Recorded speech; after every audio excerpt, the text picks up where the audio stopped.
Hey folks, welcome to Wally DM and GM Roundtable number 5, I believe, on this channel. That's awesome. So we have a jam-packed fun session for you. We're going to talk about some monsters, some mythological monsters, some really good ones today. We've got the Ogre, the Griffin, the Merfolk, and the Ghoul, I believe. Not necessarily in that order, but of course, I am not going to talk about them myself. With me today are my friends from all across YouTube land, and we're going to introduce each one of them. And then after that, I'm going to turn it over to Fred, who's going to run the show for us today. So starting with our first one in the top left-hand corner in the blue square, we've got AJ Pickett. Hey everybody, my name's AJ. I run a YouTube channel that covers aliens and monsters and RPG lore. Mostly aliens and RPGs at the moment. Yeah, hi. Nice. Mark from Dungeon Class in the red square. Yeah, I have a YouTube channel where I emphasize putting more fun in your tabletop role-playing games, emphasizing the fun. It's all about the fun, man. It's all about the fun. Yes, it is. Speaking of fun, OKSDM. Why am I fun? Why am I the only one that's fun? Everybody here is fun. Hey, I'm working on my transitions, man. You just got to roll with it. All right? Hi, guys. I'm Dennis. I run the OKSDM YouTube channel where I make mistakes running TTRPGs so you don't have to. Or I normally would be. I haven't posted many videos in a while, but don't worry, I'm still making mistakes. As we are. Speaking of mistakes, we have Wally DM in the green square. Oh, wait, that's me. Welcome to the YouTube channel there. If you are new here, be sure to like and subscribe. I do videos on puzzles and traps. And in the yellow square, we've got Fred from How to RPG. And nice book. I like that. Yeah, this is me. Wally's Oh, wait, book that's if me. you hadn't. Yeah. Print on demand and drive through RPG. Yeah, you don't have to put up with just a PDF. You can have the physical book as well. So hi, my name is Fred Wheeler. I run the How to RPG channel. It has nothing to do with rocket propelled grenades. It's all to do with role playing games. I do players and game master stuff. And I don't know what the heck I'm doing with my channel, but I'm doing a lot. I'm just trying to keep up nowadays. But part of this is wrangling people into this, and fortunately I managed to acquire at least 4 dupes who hang out and we talk about monsters for the sake of just killing time and being an egg. Frankly, that's what today is. All right, I'll be an egg. I don't care. Can I be a Griffin egg? That would tie into today's thing if I'm a Griffin egg. Well, it could. All right. Do you want me to take this away, dude? Yeah, it's all yours. It's all yours. Otherwise, I'm going to put out another bad joke, and everybody's not going to like that. So, I mean, we had a lot of bad jokes last time, didn't we? That's true. It's too too early to get off track, though, Fred. Okay, so we'll stop. Serious time. We'll be serious this time, I swear. Monsters. Okay. Yeah.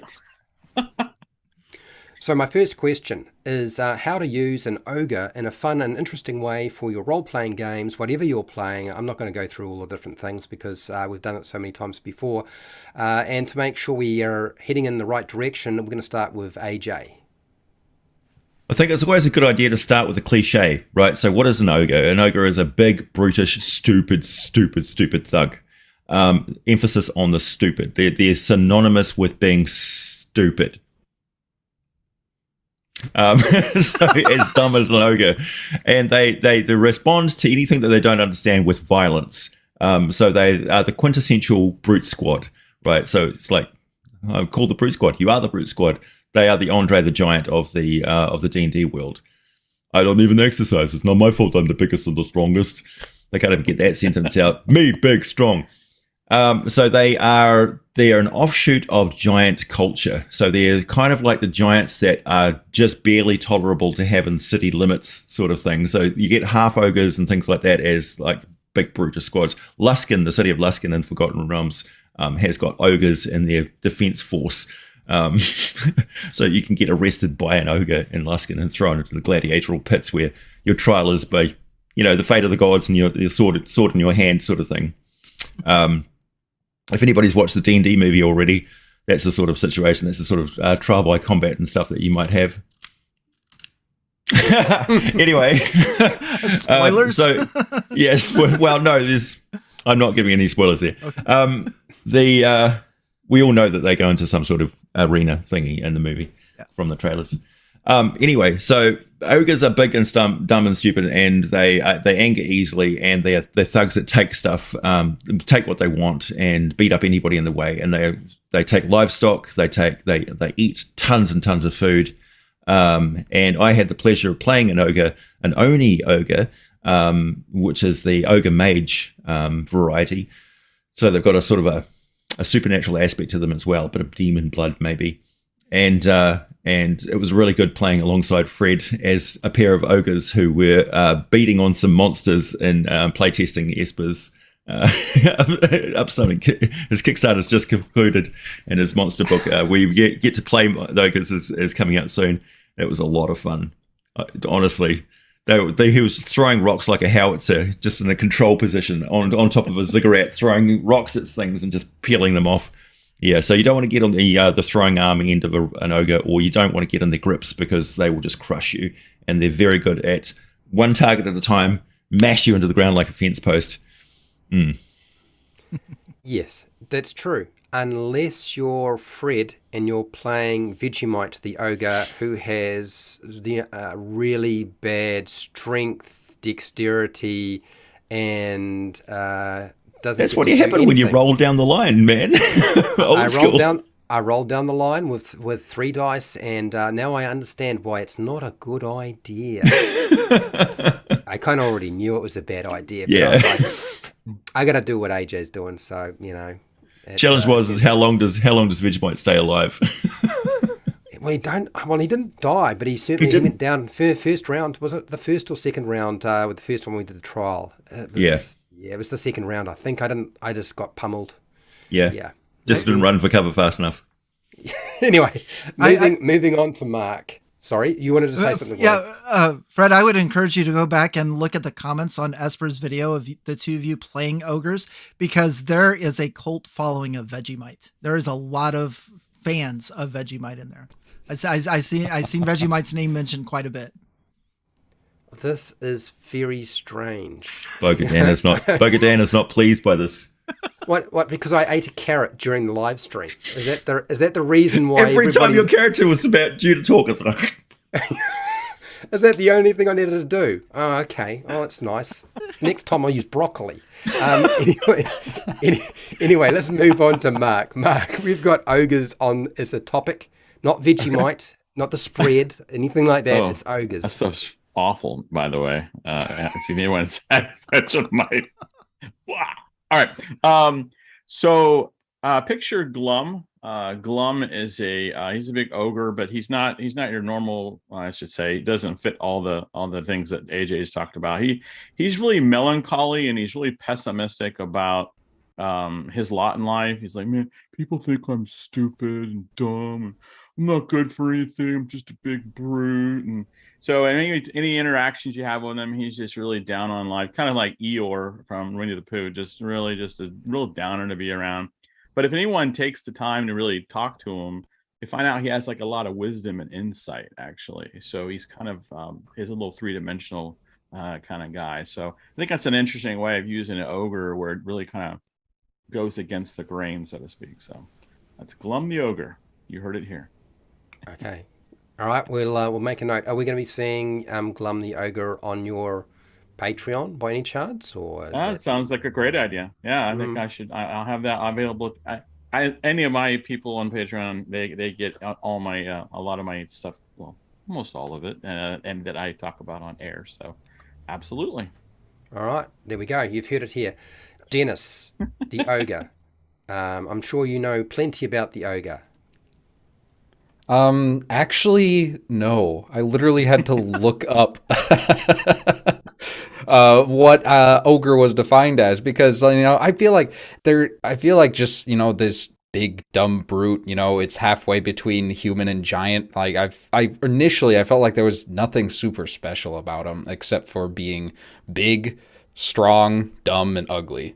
And so I remembered that calling someone an ogre is like obviously an insult. So I looked it up in that context because for some reason I thought the insult "you ogre" only applied to old women. And I don't remember where that came from or how that popped into my head. But the bit that I started thinking about was the old Monty Python's Flying Circus. They do a bit about gangs of old ladies terrorizing towns. So you got this gang of 4 ancient female ogres just wandering through this village, and they're like, and deep down they're actually really nice people, but they love their pranks. And they like the town is just starting to get sick and fed up with them as the party is coming in, just passing through, traveling through. And I feel like just that alone could be the beginning to so many different quest hooks for adventures, or just, you know, no adventure at all. Just, oh, that was weird. Let's move on. Well, in the spirit of Monty Python, I would say that giants, old ladies terrorizing a town definitely is absurd. Definitely, it's a great idea, but it's definitely there for the laugh. Yes, very weird.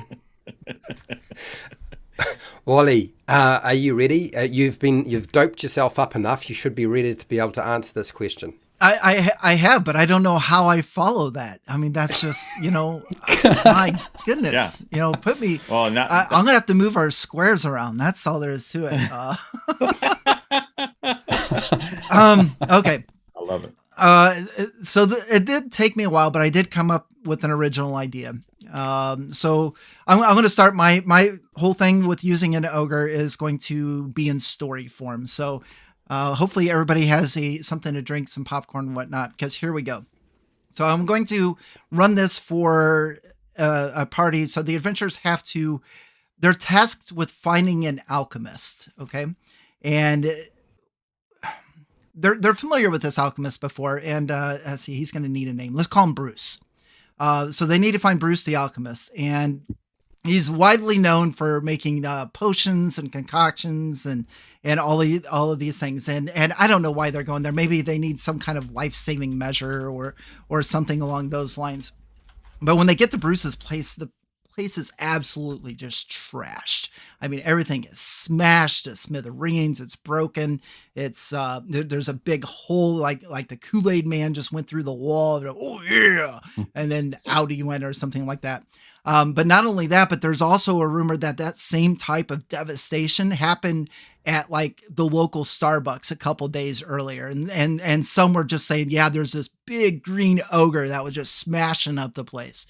So what really is going to happen behind your GM screen there is Bruce was mixing all of these concoctions with potions and stuff along those lines, and accidentally got just a sliver of an ogre fingernail in there.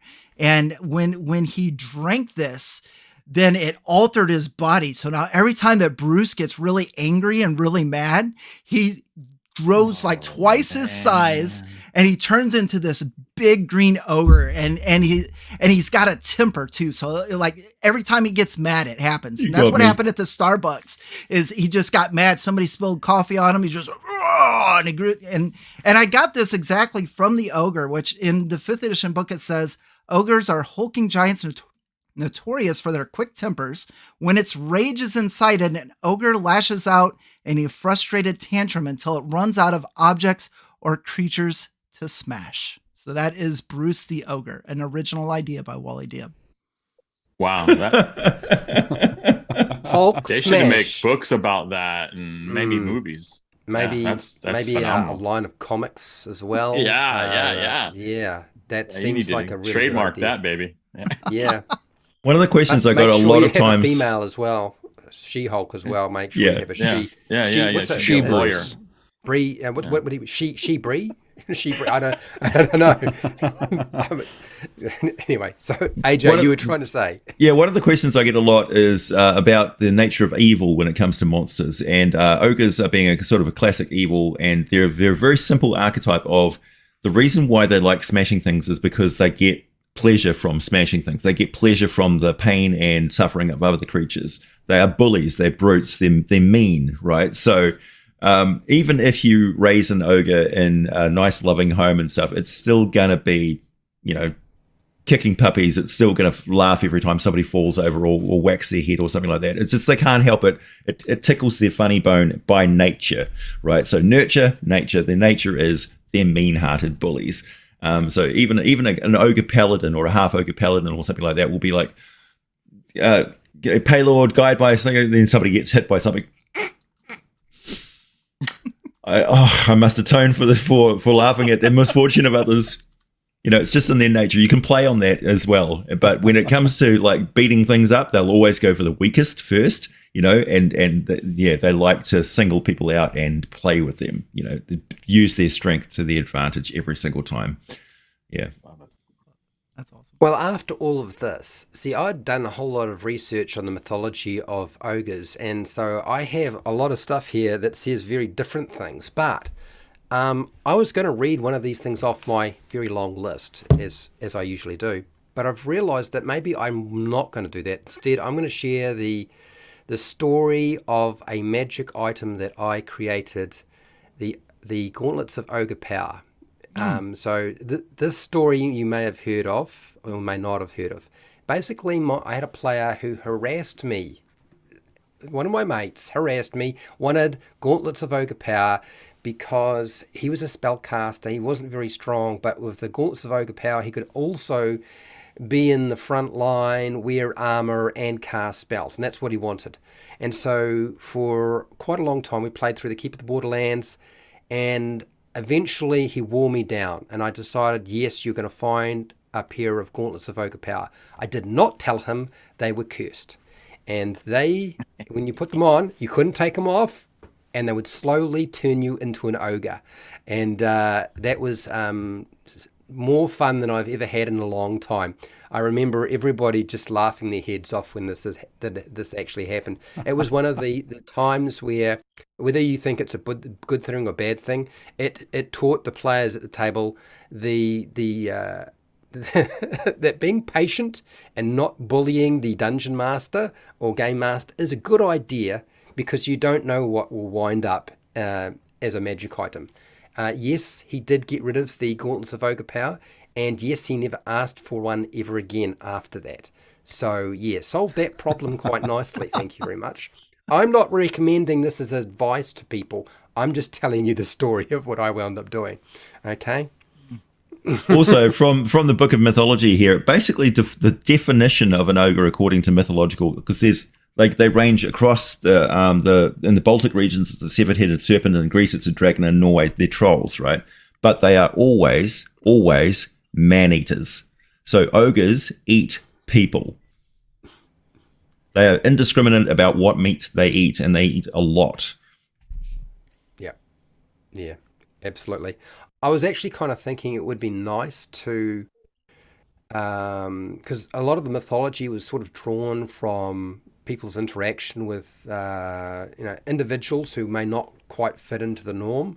So you could have an ogre being a sort of a genetically deformed human or humanoid who is basically just misunderstood in the village, and winds up with this terrible sort of reputation, but not necessarily a bad girl guy, whatever you want to do, and maybe they just live in the swamp and have a little house and take mud baths. I don't know where I'm getting that from. Anyway, so the movie 300 with the reject, right? That he's got hunchback and stuff, and so he can never be a Spartan, but that's all he wants to be, and he ends up being a traitor to them because of the spite and stuff for not being accepted into the culture because of his physical deformities.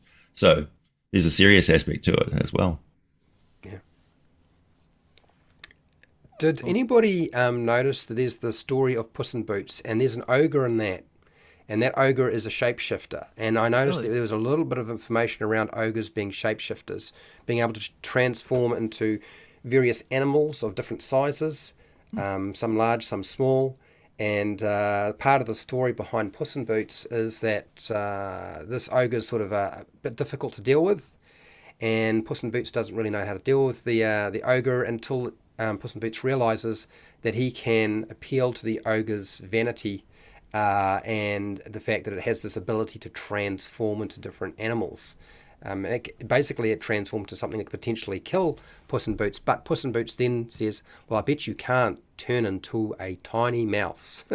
And so the ogre does, and Puss in Boots eats the mouse, of course. End of the ogre. So, yeah, you can do quite a lot with an ogre. I just didn't realize that you could. Did anybody have anything else they wanted to add on the ogre? I feel like the ogre is one of those things that a lot of us are terrified to talk about because we don't know what to do. Well, there's a bit of Forgotten Realms lore if you're interested. Above the Moonsea in the cold regions, that's just sort of on the frontier of human civilization now. There used to be an ogre civilization there.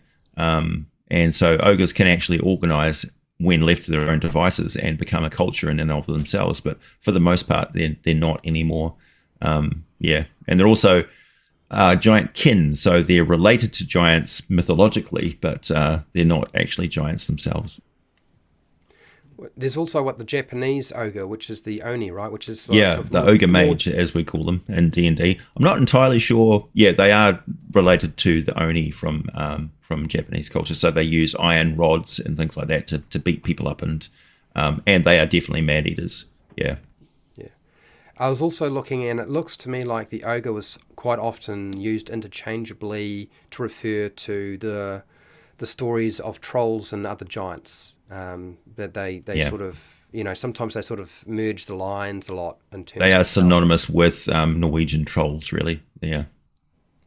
So if you want to have them be compelled to eat members of a certain faith, that would be in line with that mythology. Oh, God. Yeah.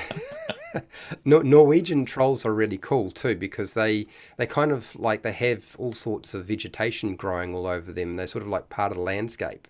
Yeah, they blur the line between troll, like the Middle Earth trolls that turn to stone in sunlight. That's straight from Norwegian folklore and stuff as well, or Scandinavian. Yeah. Well, it seems like we have come to the end of the ogre discussion. I know you could have got confused. Oh, good. I do have a question. I'm just going to point out in chat. Also, thanks to everyone in chat for joining us tonight. We appreciate it. And if you have any questions, just highlight it with question in capital letters so we can see those in between there. But this one has me interested. Avenging Blowfish is mentioning a stat block for an ogre battering ram. Can somebody explain that for me? What is Monsters of the Multiverse, it looks like? What is an ogre battling ram? I think it's a stat block from an official D&D publication. It's just an ogre that wields a battering ram. Yeah, that's awesome. essentially like by himself.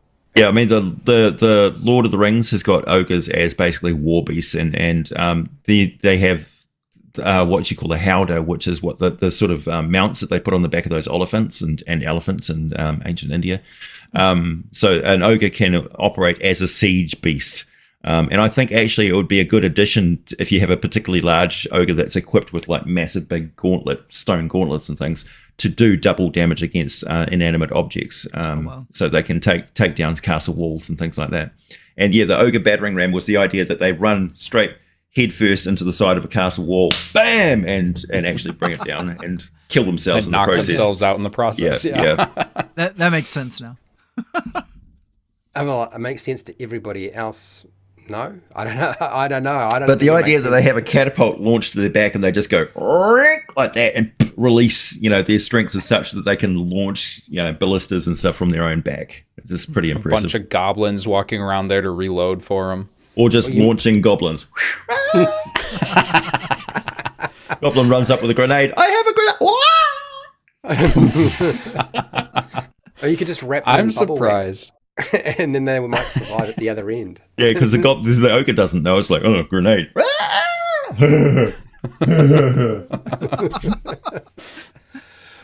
I'm surprised we've gone through all of this ogre talk and we even mentioned Puss in Boots, which I actually didn't know the original tale of, so thank you for that. But we have not mentioned a certain other green ogre friend that had more than 4 movies made about him.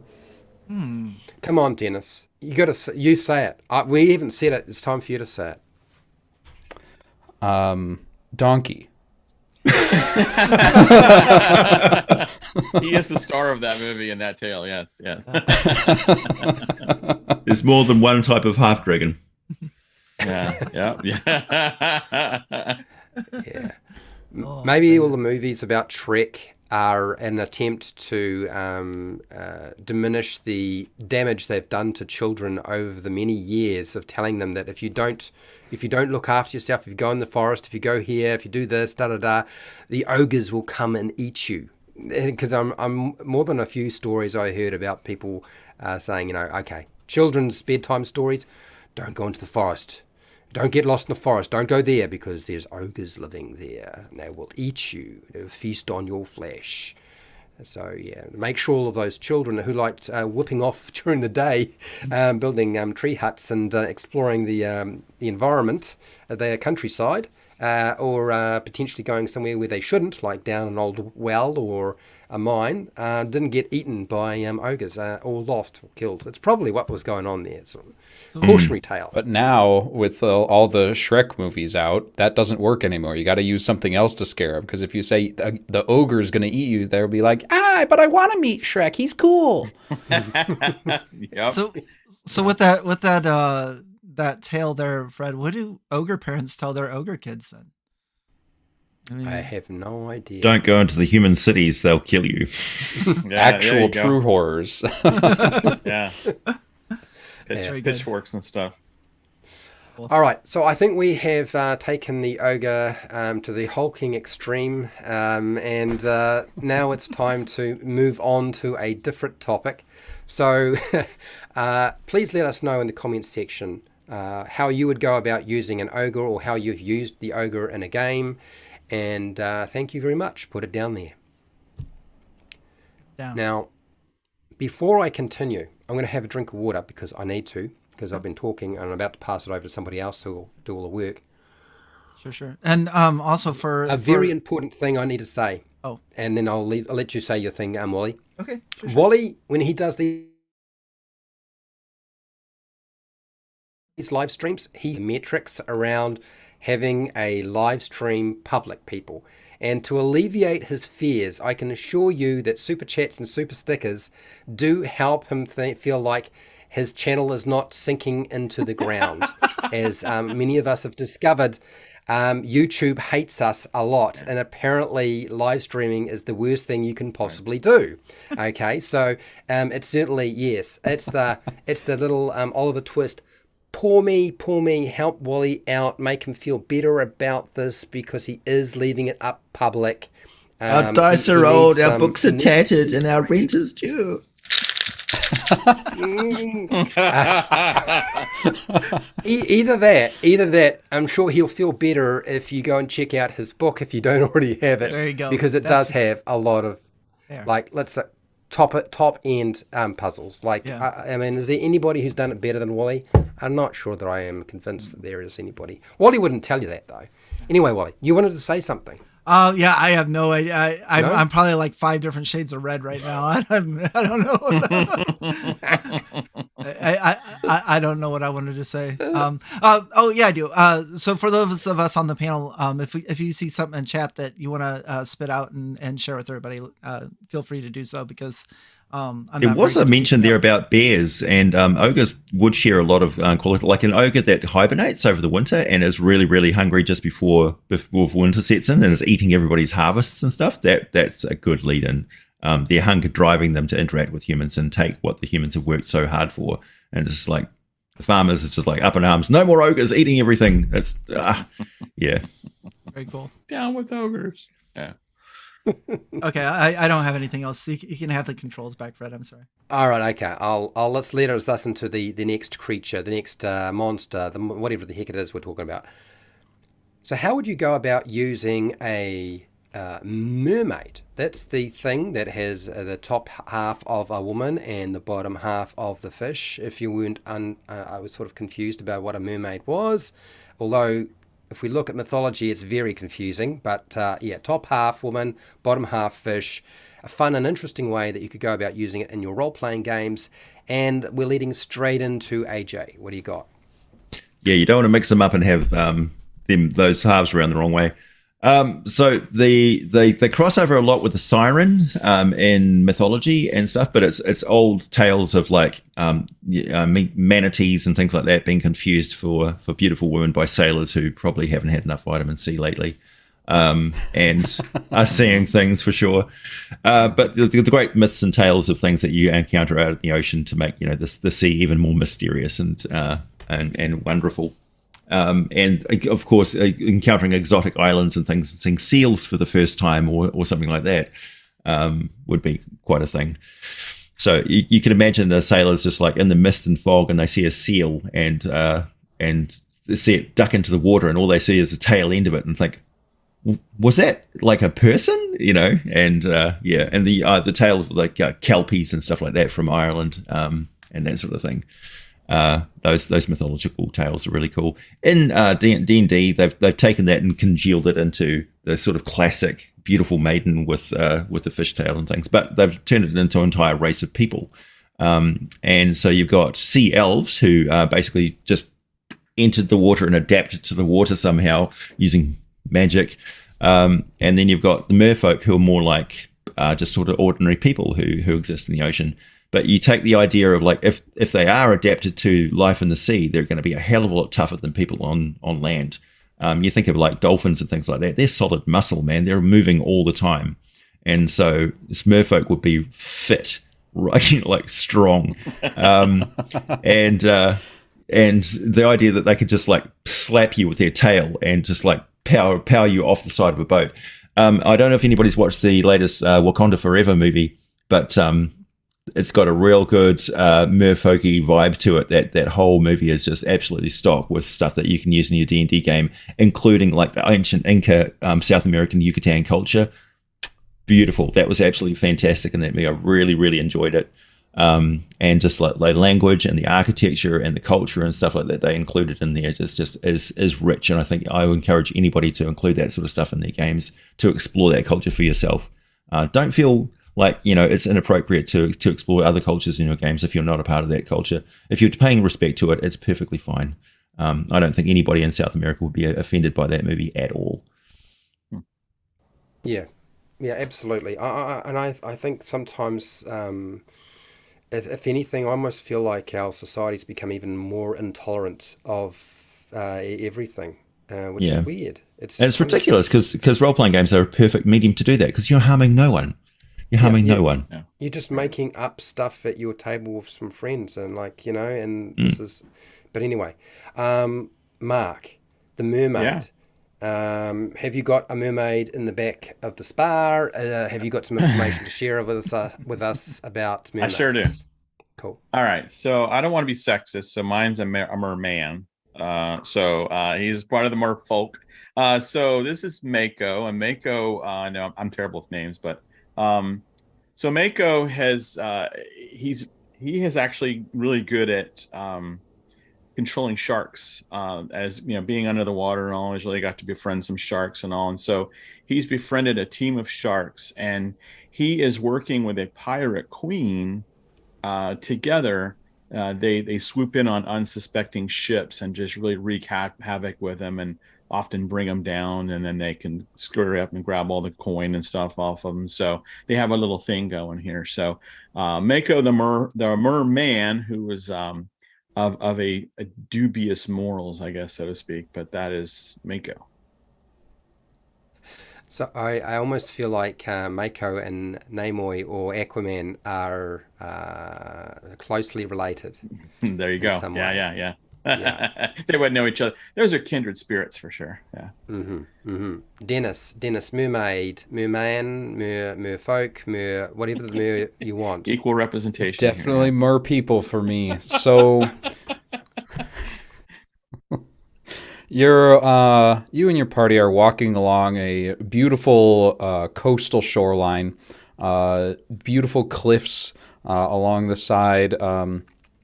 You can hear the waves rushing up against the rocks at the bottom, and you're approaching the city Casaria. And you can see its huge walls around this sort of natural bay that it's built next to.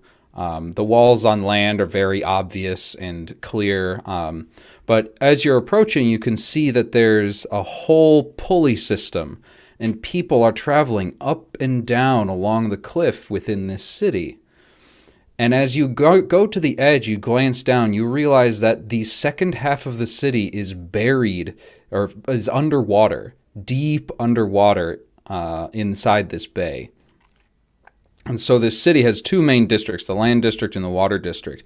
And the societies of both interchange and, travel between the two very often. So there are plenty of chances for people that can sell caps of water breathing, all different manta ray cloaks, lots of magic items, water breathing potions, stuff like that. Huge profits in this city because everybody uses them. But the opposite is also true, because most of the people that live in the underwater district are mer people.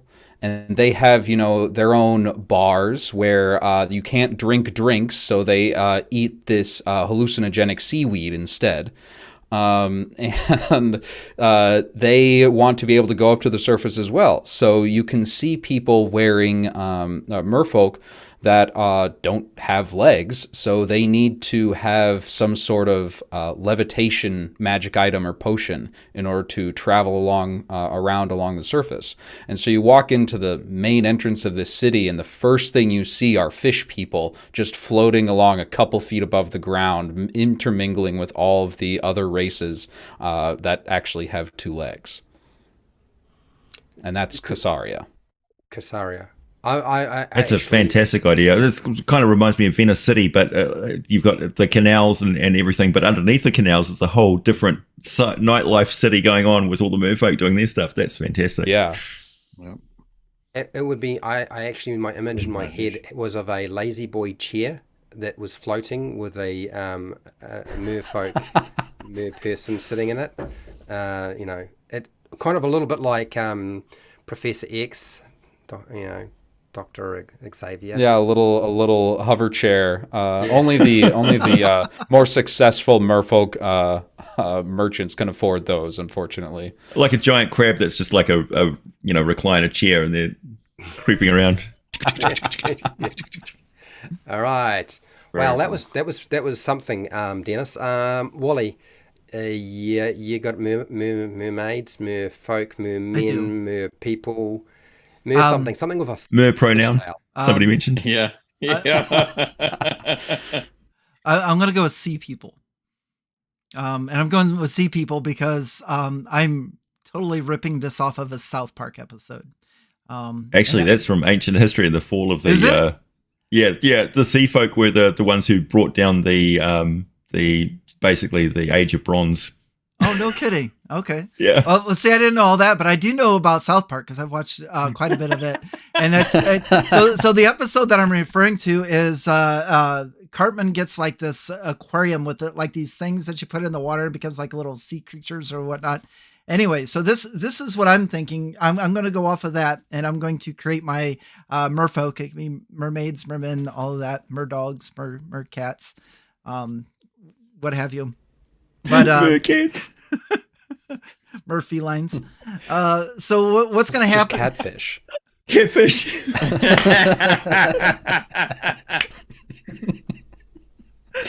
You walk them on, take them around on a leash, go take them outside. They don't like that very much. No, they find that demeaning. Yeah. Oh shoot! And honestly, we should build off that story. It's gonna be a lot better when I've got. All right, but I'll continue for those that are interested, though. So the adventurers are going to find this magic item. I haven't decided fully what it is yet, but I'm thinking, you know how like a lot of aquariums, they have like these castles that you can put in there, or maybe like a seashell. I think a seashell would be cool, and you could like put it up to your ear, and you could hear like somebody say like "let me out" or something like that. They can hear something in there. So, but the whole thing that I want this put into an aquarium. I love using aquariums in D&D and stuff. I find it fascinating to be able to do a bunch of different stuff, either magical or good or bad or just downright weird as hell. I find it just a very good way to do things. So long story, they put this into this aquarium, and then within 24 hours, let's go with the castle. There's like buildings starting to be built onto that castle. And if you look into the aquarium, there's these just tiny merfolk, the tiny mermaids and tiny mermen, and they're just swimming around. And they'll look, whoever put that in the aquarium, let's say Fred put that into the aquarium. And they're going to be looking at Fred like, dude, thank you so much. And they're going to be fascinated with him. And then as time goes on, they're just going to keep building this civilization in this aquarium. And what's going to happen is, since Fred is the one that put the castle or whatever in the aquarium and built this, they're going to start building a statue. They're going to think that Fred is a deity, that he's their god, that he is the one that brought them to this underwater world where they could prosper. But unbeknownst to Fred and Fred's party, which is going to be Dennis, Mark, AJ, and myself, is they're going to be jealous of anybody that's around Fred. So us four, when Fred's not looking, they're going to have this magic that's going to bring us into the aquarium, where we're going to use all those contraptions that Dennis mentioned in his segment to be able to breathe and stuff like that underwater. And they're going to imprison us. And then finally, they're going to get their deity or their god, and they're going to bring him into the aquarium. So Fred will be the deity of all the merfolks, and then they're going to bring myself and AJ and Mark and Dennis in front and be like, hey, are you ready for the sacrificial thing? And they're going to look at us. And that's what I want to run with merfolk. I hope that wasn't... Wow. I'm going to pray to Blib Poop. That's Rick and Morty right there. The best one of your players is missing idea I've ever heard in my life. Instead of just they're not there, you find a small civilization that is worshiping the missing player. yeah, that escalated quickly. Yeah, South Park's got some great D&D ideas. It's a pretty good idea, Wally, until Fred, the god of the fishbowl people, decides that he has a steady supply of fish and chips now. And you're on the menu. Okay. The claw. It'll be like one of those. He's coming to take us to a better bowl. Yeah. It'll be like Hunger Games. Somebody's got to be tribute. I love it. Okay. All right. I'm the chosen one. Yeah. I hate you guys. So, yeah. There you guys. I'm going home. Yeah. Anyway, now that we've returned to South Park and fishbowls, let's go into. I believe that a mermaid, merfolk, merman would make the perfect environmental activist. So the reason that they drown you at sea is because you keep throwing your shit into the sea, and if you keep doing that, down you go to get drowned. Okay, that's your environmental activist in your fantasy world. But I was looking at this and I was thinking that there's a lot going on here in terms of what you can do other than poking fun at environmental activism. But not that I'm against the environment, for those of you who are starting to think. I just poke the fun. Yeah, let's clarify. That's clarify. Fred Wheeler. His address is no. Yeah. Let's clarify that Fred pokes up fun at absolutely everything and anything he possibly can, and yeah. So I fish rights and peace. Fish rights, man. Where are those signs? They're going to be outside somebody's office by the sea with the views with of Fred banners. Wheeler do not necessarily. Meanwhile- a little disclaimer at the. Meanwhile, the Were Crab Union is just like, crab's got to eat too. Yeah, Yes. yeah. But I was actually thinking in terms of sort of the mythology behind what's going on with the merfolk or mermaid is that you could have like mermaids that are sort of storm sorcerers who actually, wherever they are, because a lot of the time mermaids and storms were associated together quite a lot for sinking ships. If you see a mermaid, your ship is going down. And so you could maybe have a storm sorcerer of some kind, or a storm wizard, or whatever, druid, or whatever that creates storms to deal with problem ships in a location on the seas. But the other aspect is, I think like a mermaid would make the perfect druid, capable of transforming into different animals, such as a whale, a dolphin, a sea lion, various things like that. So that's the reason why every time you look at, I'm sure that was a mermaid.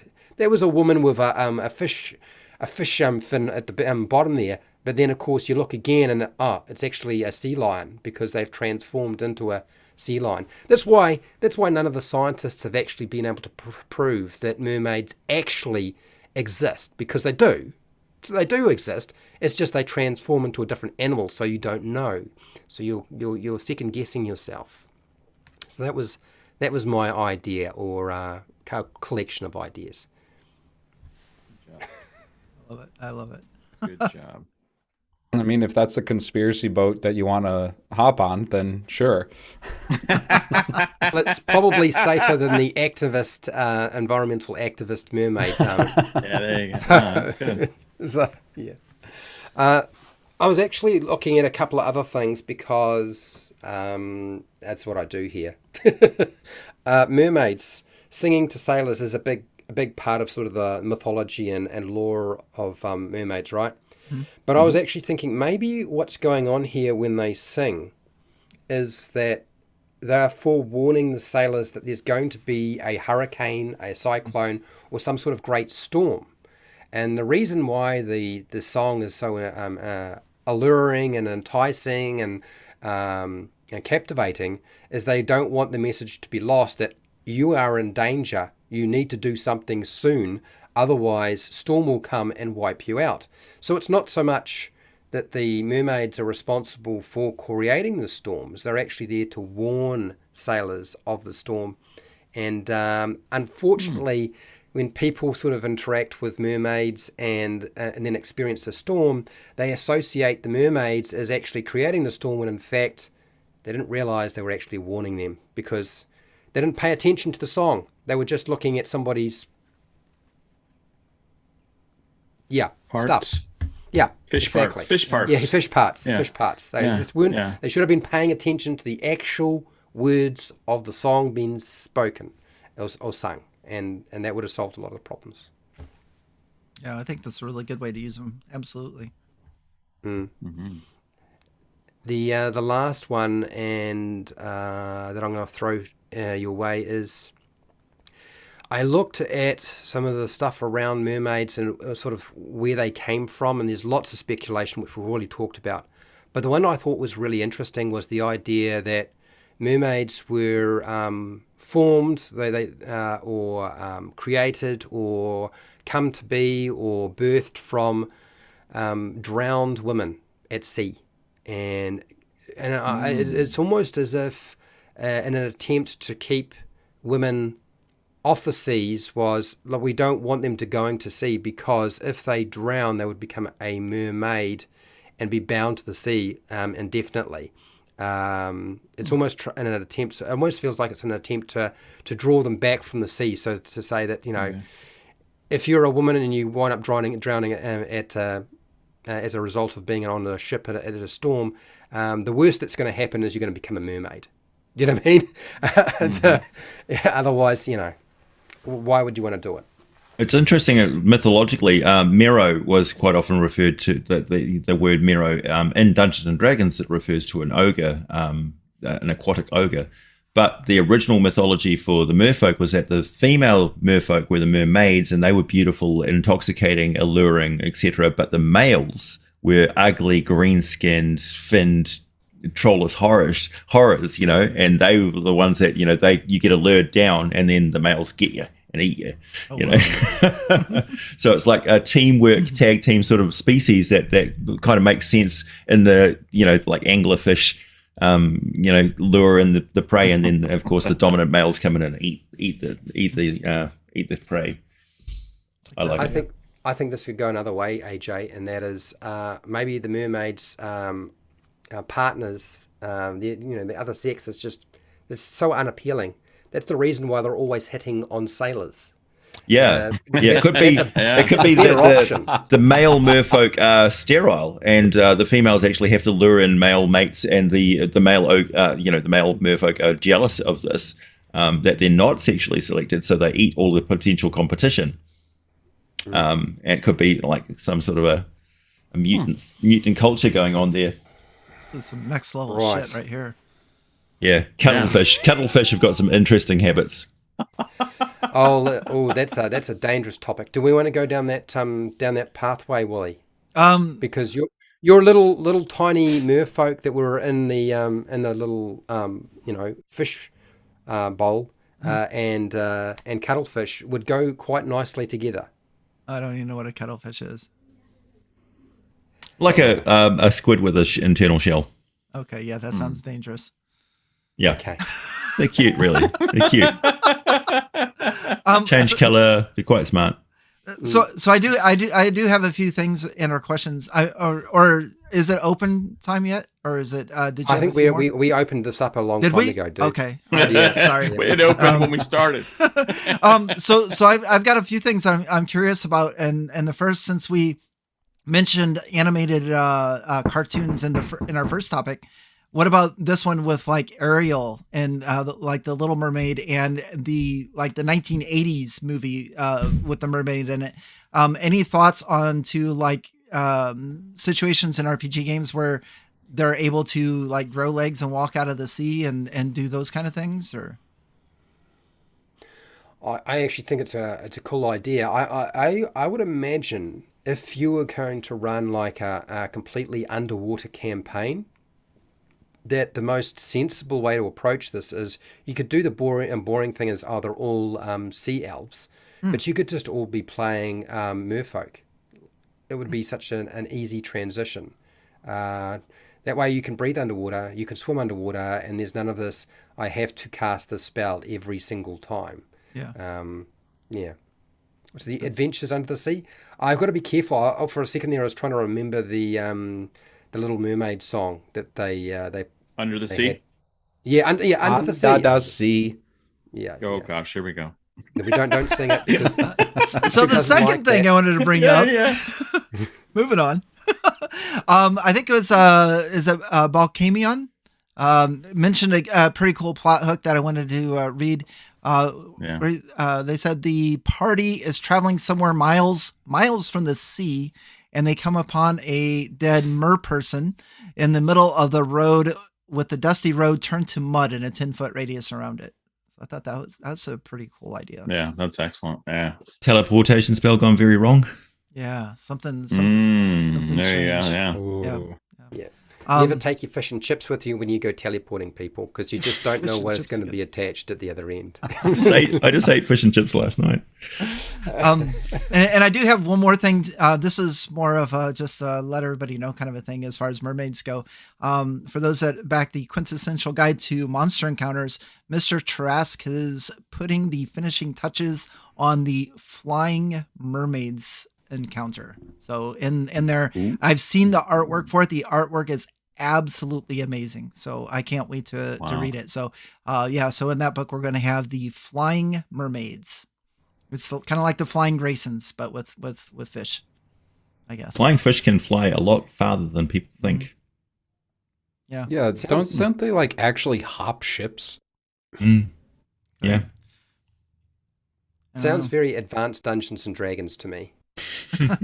A giant flying fish can take you out, that's for sure.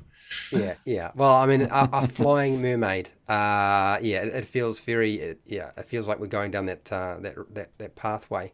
Okay. But then again, I mean, since the mermaid and the siren and even the harpy were kind of mixed up together. I mean, you could have a mermaid that can transform into a bird, fly away as well. Anyway, let us know in the comments section how you would go about using the mermaid, merman, merfolk, merperson, sea people. Merdogs and Is that catfish. Yeah, right, and catfish. A shallow sea where the merfolk are being predated on by a giant rock, like a giant eagle. That's like a bald eagle that hunts for salmon, but it's hunting for merfolk. Ooh. Okay. All right. Yeah, let us know. And let us know what you think of AJ's idea there. That'd be great. Very good stuff. Oh man. Okay. I feel Do like we we're need to go to teetering. chat? I feel like we're teetering on the edge of. Oh no! Here we go again. We're always teetering on the edge, and you know are. this. So is there anything in chat that Peter, you want to go over one of those two. I think I've pulled out everything from chat. Nacho Man said Mew Cats, MEWCATS. Brian Burton, welcome to the channel. His first time meeting a lot of us, so great to have you here.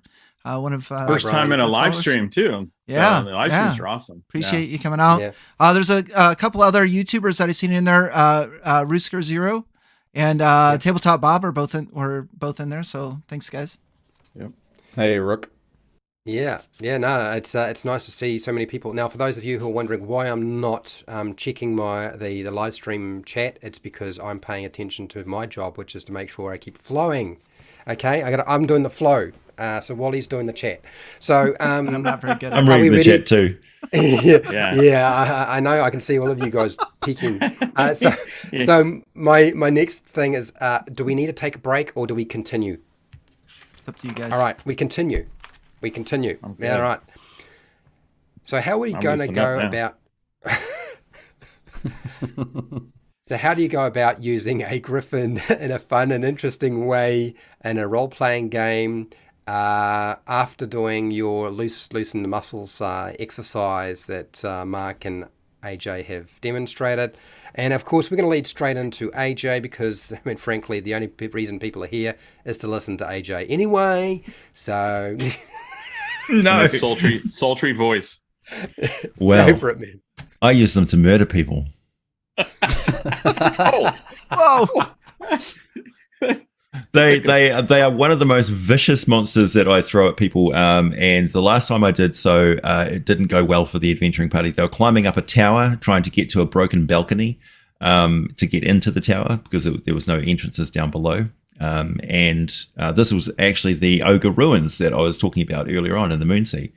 And the Griffins had been attracted to the horses that were the adventurers were riding because horses are the natural prey of Griffins.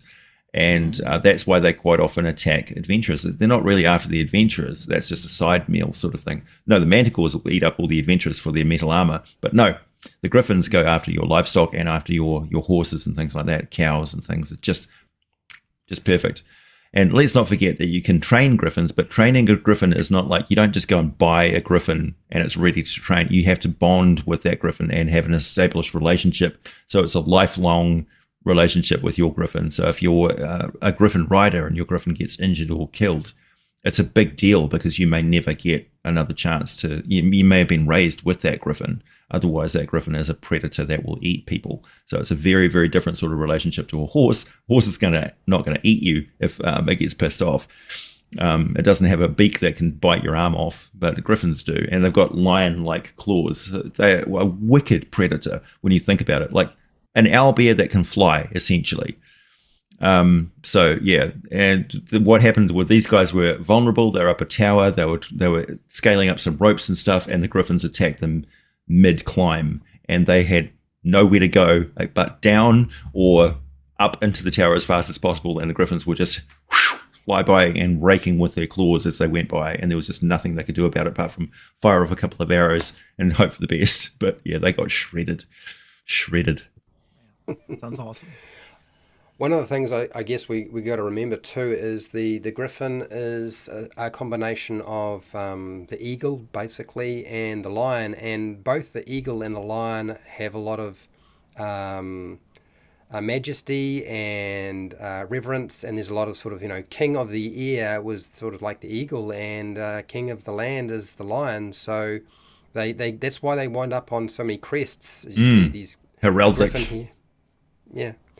And yet there's no real solid mythology outside of what people have made up around the Griffin, other than occasionally a few bits and pieces around Griffins and gold. But let's move on to Mark and the Griffin. What have you got for us? What can your Griffin do?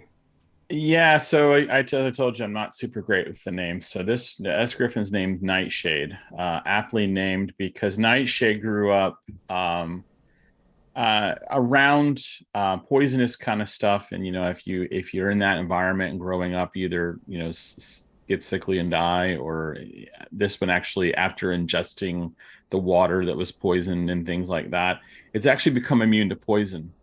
And so it's been hired by the local swamp kin to guard the swamp, for it's a toxic area. And so you find this Griffin guarding the toxic swamps, which most things can't live in that condition, but Nightshade does just fine. So it's a very unexpected thing to run into in a swamp or a bog, that, oh, there's a Griffin. That's interesting to run across that. That's not something you see every day. So that is Nightshade, the Griffin, who is immune to poison. Well, okay, I will make sure to avoid Nightshade, the Griffin. Yeah. Okay, Nightshade. it's done. Happy name. Dennis, I'm really looking forward to what you are going to cook up, because so far you've struck like 2 home runs and made both myself and Wally look like idiots in this thing, which we really do appreciate, Dennis. So go for the 3rd strike and finish the job, and then you can just bury us in the sand, okay? Along with the Griffin eggs. Put us out to pasture. Okay. We're done. We're ready. I will. I'll do my best. So, as the party is walking along in this mountainous region, they come across this huge fog bank. Well, they're probably high enough that it's probably more like a cloud bank, but they can't really see anything far in front of them. And suddenly they feel the ground shaking in a rhythmic pattern, like footsteps. And a giant emerges from this fog bank. And this cloud giant is just dressed to the nines.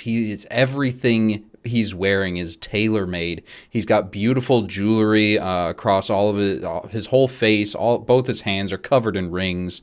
And on his shoulder is a griffin that he sort of like scratches as it nuzzles into his beard. This is Atlas Cloudwalker and his pet Mixie. He's got, this whole backstory of, got a whole backstory of, he's like this prince that ran away from his city floating in the clouds after his, whole kingdom fell or something. But the party's not going to actually care about that. They're going to care about this thoroughly tamed griffin that is basically like a cat as it flies down, and they realize, oh God, that's not just a bird, as it's like, a head and a half taller than all of the party is. And he'll let him ride around on Mixie for a little bit. It's not really a combat encounter at all, but I think Atlas Cloudwalker could be, and his pet Mixie could be very, very powerful allies in whatever your climactic fight against the BBGE and his forces will be. Either that, or a discussion with an NPC that you are terrified you might break a few eggs along the way and put a foot in the wrong spot. Yes. And it would be an interesting discussion. I can see that now. Wally, The Griffin. This is, I understand, your favorite animal or mythical beast, and that you know actually quite a lot about this and have some fantastic ideas. Shit. I don't think I do, Fred. I've already burned through all my fantastic ideas. Oh my goodness. I was lying. Okay. I was just playing it up. You guys were telling me that, I mean, we were talking about, playing it up. I'm a Kiwi, man. I don't play things that up. I don't have that American so I was trying to play it up. Oh, okay. Okay, Right. you go. Someone go for it. clip that. Fred's impression of Americans. Yeah, I don't know. that was good. That was good. And now, without further ado, the greatest nation on earth, America! Followed by the little country at the arse end of the world, New Zealand. Yeah. The little country that could. What the world is going on? Turn it into a weird United Nations episode here. All right. I'm gonna, go ahead. I was going to actually talk about the Griffin, but I'd much rather hear what you have to say right now. I like the idea of, you know how you get with pets and things with dogs and cats, you get fleas in your house or they may track in ticks and things like that. Imagine if Griffins have got exotic, there's a Griffin tick or a Griffin fly or something like that. Or there's a bug that resembles a Griffin in the way that it, like a dragonfly, but with four claw-like hands and like pincers or something. And you're in the swamp and it's like, oh, beware the griffin flies. The what? Griffin flies? It's like not dragonflies, griffin flies. Yeah. They're nasty. That's Don't awesome. they have those in New Zealand? I mean, I would have thought they would have had. Do they have that's Australia. griffins? Sorry. It's a lovely place. Yeah, no, Australia sucked up all the nasty creatures in the entire region. New Zealand's just Seriously? land of milk and honey. Paradise. Oh, all right. Okay. Very nice. Sounds good. Yeah. So AJ, you All right, just gave me you just gave me a second idea here. So with what you just said there, I think it'd be hilarious if in your fantasy world, if someone were to bring, like, you had a pet grooming place and somebody brought a griffin in, like, here I am. It's like danger pay. Yeah. Knocking over all the equipment. I need to put on my griffin suit, full on armor. Okay, I'm ready to brush your teeth now. It doesn't have teeth. Hi. Do they have teeth? Do they have a beak and teeth, or just I a think beak? just a beak. Hi, I'm here for the 1:00 appointment with Squawky.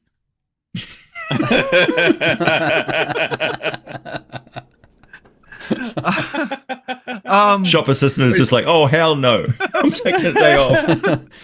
That's the last straw. Takes apron off, throws it on the ground. Yeah. I'm out of here. It's like all the dogs and cats in the neighborhood just gone. Literally, yeah, gone. Or just all the horses. Like the horses would be terrified of griffins, right? So if you come and land down at the tavern, it's just like, oh, I need to roost my griffin for the night. It's just like all the horses are going crazy all night. They're like, let us out. Speaking of horses, AJ, that's where I'm going to go. So preparing for the Griffin, I thought of when I was growing up, we always had horses. So I thought it'd be fun if the Griffin that I'm going to talk about acted like a horse.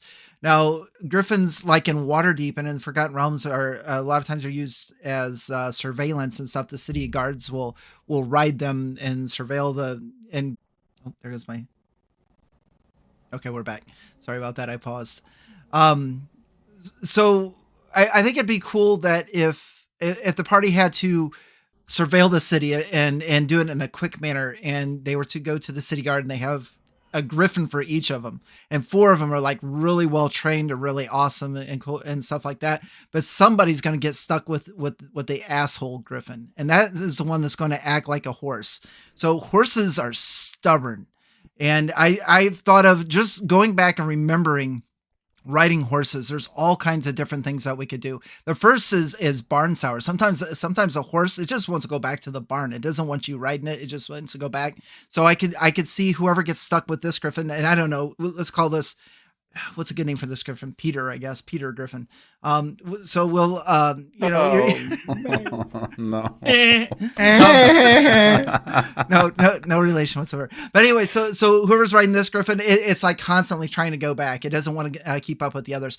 One of the things that happened to me when I was riding horses, I was at a dead run and we're going to go up this hill, and the horse just stopped, and I went right over the top of its head. So I could see that in midair, like you're getting ready to just like go up a like scale a mountain, the Griffin's in flight, and then it just stops, and whoever's riding it's got to do like some kind of a dexterity save, or they're going to go and fall over the front of the Griffin, and like a horse, the Griffin would just look down at it and just kind of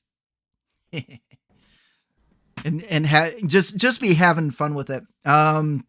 And then also with that in mind, I think it'd be funny is if they're in the heat of tracking someone down, they found them, they're flying with these Griffins. Maybe they're in combat or something like that. And then going back to horses, actually, maybe this Griffin sees a horse and just like, all right, takes a detour, grabs a horse. And now you got whoever's riding on it. This Griffin's got a horse and totally not paying attention. That's all I have. That was, I want my Griffin to act like a horse, like I remember. Well, you say a Griffin that acts like a horse, and all I can think of is like a Griffin that either refuses to or is terrified of flying, and they just never take off. They totally can. Their wings fully functional. They just never use them. It's overrated. It's like that song Superman. Yeah. I don't like to fly. I was actually thinking, Wally, back to your idea with the sort of like acting like a horse. My most traumatic experience with a horse was, and I'm going to integrate it into the Griffin. Can you imagine having a Griffin rider taking one of the player's characters for a ride to wherever they need to go, but they haven't told them that whenever there's like a beach and sand, that they like to roll around in the sand. And so suddenly the Griffin sees the beach, flies down towards the beach. The Griffin rider, who is very familiar with its behavior, leaps off without telling the player character who's on the back that they need to leap off and get off really quickly, leaves them behind while they do like a Xena somersault into the surf or onto the beach, and then unfortunately your player characters wind up getting squished by a Griffin rolling around in the sand. I'm retelling this because this is what happened to me when I was on a horse. It literally happened to me. So you can take that idea and mess with your players, people, if you really want to. Okay. Another freebie. There you go. Okay, I guess my idea. I was actually looking at sort of what to do with a Griffin and sort of where they come from and how they're sort of associated in mythology. And I really liked the idea because there was some imagery that I spotted around Griffins pulling chariots in the skies for the gods. And this goes back to the fact that the Griffin was kind of revered. It was also feared, but it was also very much revered.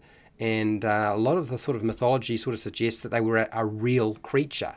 And it's a bit hard to sort of know what to say about this because, like, have we found anything that sort of looks like a Griffin? Not really. But it's interesting how a lot of history sort of suggests this is something that actually existed. So I really like the idea of using that. And it's not to be forgotten with the fact that gold and Griffins are associated with each other. So it would make sense that you would have a Griffin that might pull a chariot for a god, but might also be protecting a treasure hoard or gold. Specifically, the concept of gold and Griffins goes together for a god. So if you want to get into the god's treasure vaults, it's not going to be so easy because there's Griffins involved and they don't take kindly to you trespassing. You can also use them as guardians for a monarchy or like a king or a queen's treasure hoard or vaults or wealth. You know, the only way to steal the king's crown is to get past the not, I wouldn't say the pet Griffin. I don't think you could be having a pet Griffin, but to get past the Griffin that's protecting that treasure hoard. So did anybody else have anything else they wanted to add to this? Given like how scared of people are of like Canadian geese and things like that, and that's just a goose, right? the idea that a griffin has the ability to intimidate humans and horses is a really good thing to throw into, like, it's not just adventurers that can intimidate things. Griffins can intimidate their prey too, particularly if they're threatened or you're threatening their nest or something like that. They're not going to back down, because eagles certainly don't back down, and lions don't back down.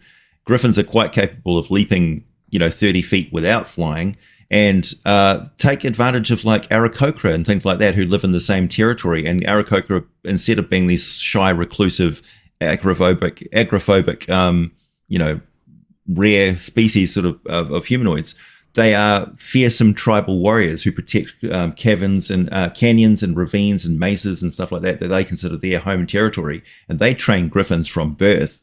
And so they are capable of leaping from a griffin in flight and onto another griffin, or working in teamwork with griffins to take you out from the air, and guerrilla tactics that are just absolutely devastating. So it could be that like nobody goes into the ravine area, and there's like some ancient tomb or temple or something that's just sort of, I don't know, an earthquake has revealed it finally, and it's just like, well, yeah, it's rich for the plundering because nobody goes in there, because the Aarakocra have no need for that wealth or something, or maybe it's a temple from their ancient past, and you may have to get in there to prevent some, stop some disaster or some god or monster emerging from a lost prison. And you got to get through or negotiate with the Aarakocra to go into their territory. And you don't want to go against their wishes. Well, I suppose the Aarakocra might potentially be a species, or, I mean, you could even have any species, I suppose, depending what you want to do. But Griffin would make a brilliant cavalry unit. Can you imagine a cavalry unit of? I mean, it would be hard to achieve. I mean, think about a Aarakocra diving out of the sky at 300 kilometers an hour, or however fast falcons fly out of the sky, and they release a spear. That's now flying at 300 miles an hour towards you from the sky. That's devastating. Mm. That's But going it to does ruin your also day. open up. Yeah, that's going to leave a mark. But it also opens up the fact that you can now sort of potentially have your adventurers maybe having to seek out the eggs of the griffin without getting themselves killed. And the reason being is that there's a market for them in the black market, or whatever market it is, probably a black market of some kind, because poaching is still poaching. And then, of course, those eggs are then sold on to somebody who hatches them, because you've got to have like that first contact with the new griffin, the baby griffin, so that it imprints on you, so you can actually ride it. Otherwise, if you don't imprint on it, as you said, AJ, you're dinner. Yeah. Well, you go to negotiate with the Aarakocra tribe, and they're roasting a merfolk over a flame. It's like, that's where the merfolk in the middle of the road came from. Oh my! Nice. Call back. It all comes together. Everything. Yeah, ogres eating everything, merfolk and griffins. Mm-hmm. Okay, we've made it work. So Yeah, ogres really like griffin drumsticks. Oh, Oh my! does anybody have anything else to say? I am going to read a few from the chat here. I kind of scroll back a little bit, and my apologies to those in the chat if I missed you tonight. It's never mind. I don't have an excuse. I'm just sorry I missed you. But it's good. It is good to see everybody. Dungeons and Chronics, good to see you. Ask, are sirens and mermaids related? Oh wait, that was the previous discussion. Oh man, I went way back too far. Man, sorry, Doc. I went too far back in time. But he's well, you're on the right track, because mermaids were certainly associated as being a siren of some kind, but Yes. so we're to a large extent the harpy, and sirens sort of look more like birds with a woman's head or a woman's body and had wings and stuff like that. Makes sense. So they're all kind of linked. Makes sense. Yeah, the harpies in Greek mythology were basically just there to pester. They were the offspring of godly unions with mortals and stuff. And they were basically there to pester this seer in Jason and the Argonauts. He was trying to just eat his food, and he was prevented from eating his food by the harpies because he was blind and he couldn't fend them off. And they just made him starve to death all the time. The King Phineas, I think it is, isn't it? Yeah. Something like that. Yeah, the blind king. Yeah, don't mess with Zeus. Otherwise, he's going to stick you on an island with a banquet, and you're never going to get to eat it. Yeah. Roped Goat says, using your Griffin in current campaign arc, loving the ideas. So awesome. That's cool. Hopefully plenty of things to torture your players on that. Balkamion says a vulture hyena griffin. That's interesting. A vulture hyena griffin. That'd be cool. It's only carrion, yeah. Yeah. And only on a hyena vulture griffin hunting merfolk. Yeah, I like it. Roped Goat also said eagle lice. I think we mentioned ticks earlier. So there's a suggestion for eagle lice as your thing. Just like a flying, blood-sucking beetle of some kind. Yeah. It's a mosquito, basically. Yeah. It looks like a griffin. But the size of a weta. Covered in spikes, just to make it scarier. Yeah. And then Pale Rider's in there. What happens to Griffin that consumes demonic substance? Same thing that happens to anything else. Bad things. Bad things. Yeah, that's All right. bad mojo there. That's all I got. All right. You got it? Cool. think so. Awesome. So let's wrap this little baby up. Well, it's not a baby, is it? It's quite big, the Griffin. So let us know in the comment section how you would go about using the Griffin in your games. I'd be very interested to know what you would do or what you have done. So let us know. Are we ready for the last one? Are we Is ever? anybody ready? So ready. Yeah, Because out of monsters, this is a pretty nasty monster. it is. I I struggled with this one. This one I struggled with. Well, I was struggling with it too, and then the more and more I was looking up about the Ghoul, the more horrific and horrible the concept was. It was not nice. Yeah. So for those of you who were wondering when Wally's channel was entering potentially the R rating, this may well be the time.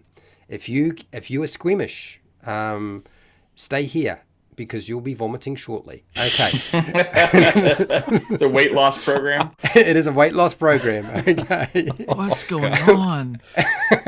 The same thing that happens every week. Wally, Are we going back to halflings? Let's go back to halflings. All right. Let me roll this out. So how would you go about using a ghoul? That's right, a ghoul, in a fun and interesting way, if it's possible, in a role-playing game.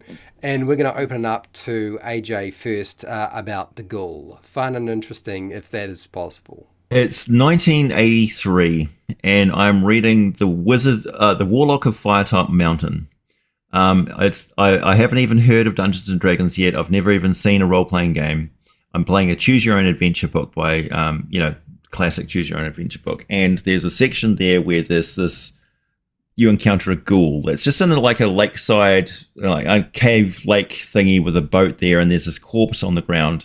And the accompanying illustration in black and white made me fall in love with role-playing games in general, because it scared the piss out of me. The idea that a corpse sits up and wants to eat you and can paralyze you while it does so is absolutely terrifying for anyone, and particularly an impressionable young lad reading a book by himself at nighttime. Yeah. So ghouls are a classic undead monster. They're one of the synonymous undead monsters. They take the worst aspect of like a carrion crawler, that ability to paralyze you, which is absolutely devastating for low-level adventurers. Any adventurer, really. You get a bunch of ghouls who can paralyze you with a touch, with a claw. And the idea that they're a sickly, diseased, offal-eating corpse that digs up other dead bodies and eats them is just absolutely horrible. But D&D has kind of gone a little bit crazy with the ghouls over their history, and now they're more like I don't know, they're whether they're dead or undead. Honestly, they're a little bit of both. And that idea that they cross over the border between the death and undeath, and that like they've got kingdoms and they're the servants of Orcus and all that sort of stuff like that. You can play all sorts of games with like a kingdom of ghouls, and this idea that you could see that like the nation of Thay or something could fall into ghoulistry, where the undead become so rife that even the people are ghoulish and think nothing of eating flesh and things like that. Life and death being just nothing. They can cross between those borders. or like the Morlocks and the Eloi, and the idea of like there's this under race of people that come up and eat the surface folk, make the night terrifying again. Mm-hmm. Yeah, very much so. It's interesting. The Ghoul is Islamic mythology. It goes back to that sort of, and it seems to be the theme behind it, because there's a lot of different things that you get. Here we go. The book is coming out. Okay, I'm about to be contradicted in a second. No, you're quite right. You're quite right. So, bearing in mind that it's Islamic mythology that a lot of it sort of originated from, although it crops up in a lot of other places too. The key feature seems to be around cannibalism and eating flesh. Sometimes living flesh, fresh meat, and sometimes dead flesh. And it's quite a horrible concept, and there's a lot of other things that can go with this, but we're not going to get there unless we get to Mark. So Mark, throw us some ghoulish ideas, please. Mm-hmm. So if you want more of a legendary kind of ghoul, one that's evolved a little bit, in his after fighting adventures for a bit, he has happened upon a nice blade.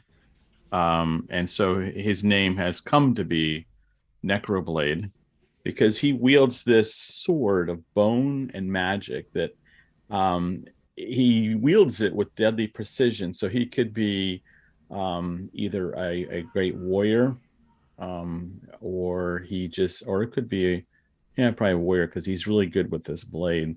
And when he uses it, he not only cuts down people, but he draws that life force into him. I like the idea of, I've always been intrigued by not just vampires, but the idea that you could draw somebody's life force into you. I've always thought that was like a horrific thing. Like I think about the earlier editions of D&D where it drained levels. How horrible that is. Like it permanently changes. It doesn't just take your starch out of you. It takes you back a bunch of steps. I've always thought that would be really epic. So this ghoul he's all those things you described, but he's got to where he needs that, and it empowers him. It makes him stronger and keeps him going. He has that thirst, almost like a lich sort of, but has that thirst for power and becoming more powerful. So definitely ramped up version of a ghoul, I think. Sounds very heavy metal. You see a lot of you know what the Iron Maiden, baby. Yeah, Iron Maiden, Black Sabbath. I mean, a lot of ghouls and skeletons, and certainly looks like they're about to eat somebody. And Eddie. Some of the coolest artwork I can think of. Even if the music was a bit hard to deal with it. Because they've got that profane sort of thing to them as well, because they break into sacred ground and eat corpses of the dead, And so they're digging up your family members and, great-grandpa and stuff like that, and chewing down on them, these things. You interrupt them at nighttime, and it's like, who is that? Is it a grave robber? And you go up to take on the grave robber, and then it turns around and it's chewing on a hand, eating fingers and things. It's like, whoa. It's way worse. Yeah, I need to get the Witchfinder in here to take them out, because this is more than I can deal with. Witcher. Yeah. Now, so talking of eating ghouls, eating flesh or eating hands, Dennis, could you could you lead us in and explain? Maybe? Could you explain to us how you've gone about feeding off human flesh? I'm sure you've got a story of ghoulish nature. What a segue. Best segue ever. Yes, it's almost it's the type of segue that ensures that Dennis probably doesn't want to come back ever again, because it was That's right. bad. No, Well, to be fair, Fred, you gave him props on the first two. I mean, you told him how good it was. gotta balance it out. Can't let my ego get too big. It's a compliment sandwich. We're good. All right, so this is actually not something that happened in one of the games I was running. It happened in a game that I was playing in. Every Monday night over on Mistress Winter's Court Twitch channel, I'm in a Pathfinder game.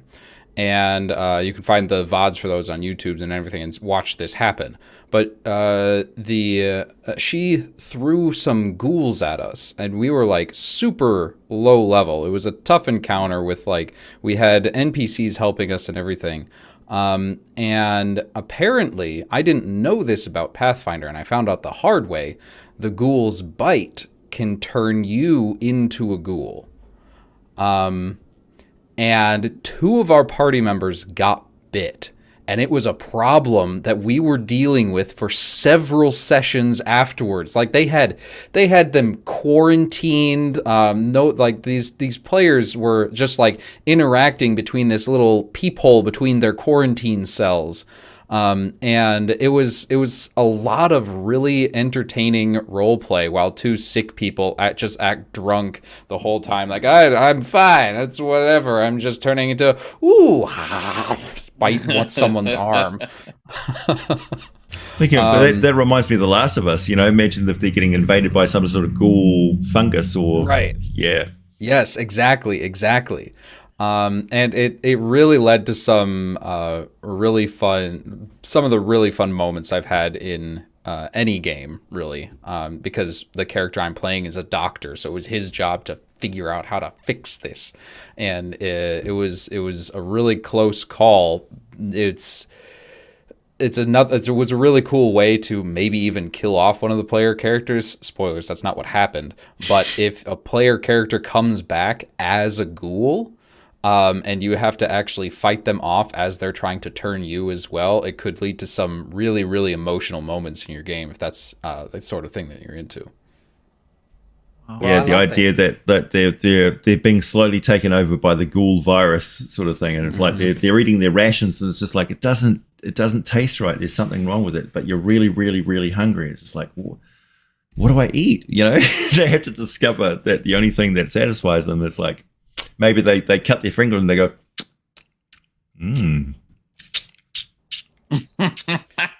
Yeah. Perfect stage for a horror campaign. Energized. Yeah, Wow. definitely. Wow. Yeah. Mythologically speaking,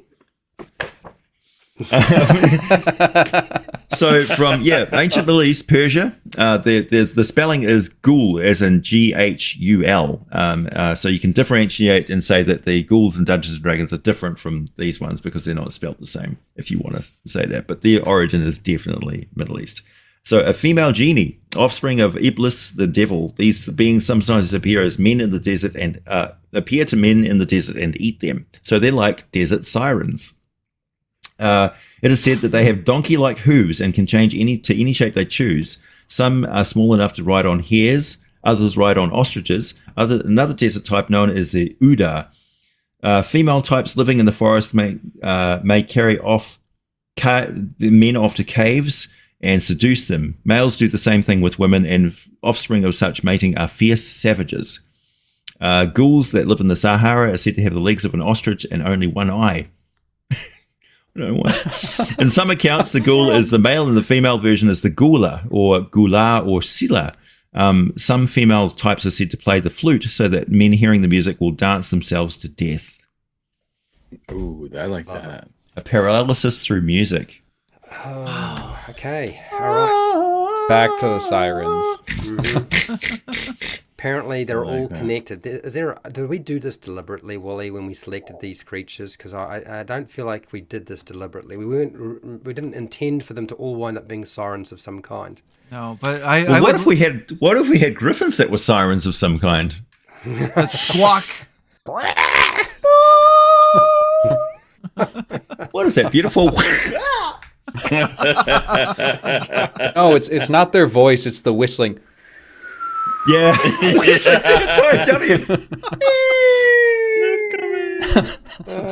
that? Something in the sun?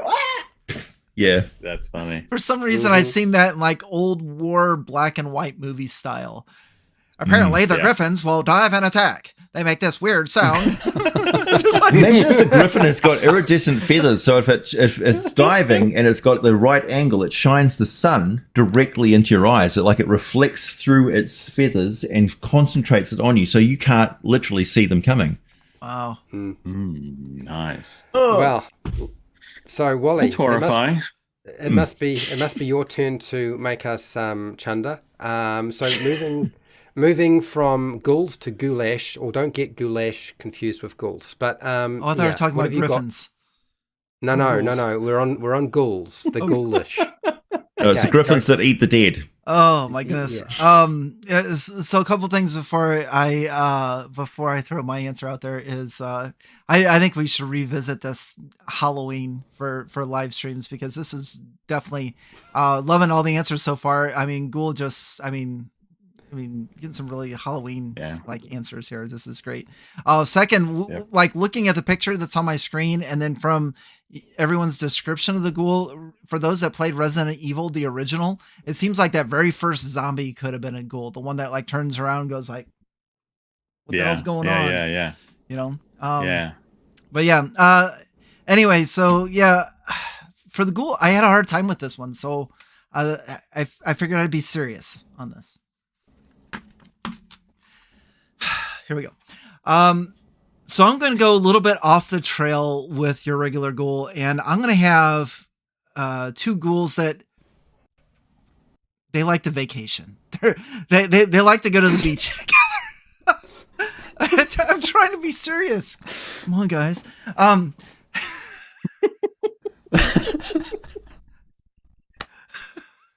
And his name's Bernie, and they have a weekend together. Bernie would be a good one. I couldn't come up with anything cool, so this is what I came up with. So you're gonna have to hear me out. This is the way it's gonna go. You only said like 4 words, and we're already dying over here. I'll take that break now.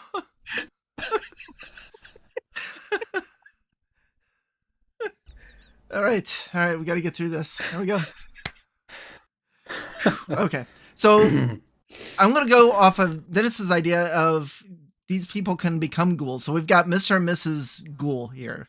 They were an elderly couple that got bit, like, oh no, and now they're ghouls, but they still have most of their wants and everything else. They're still retired, and they still want to go out on vacation.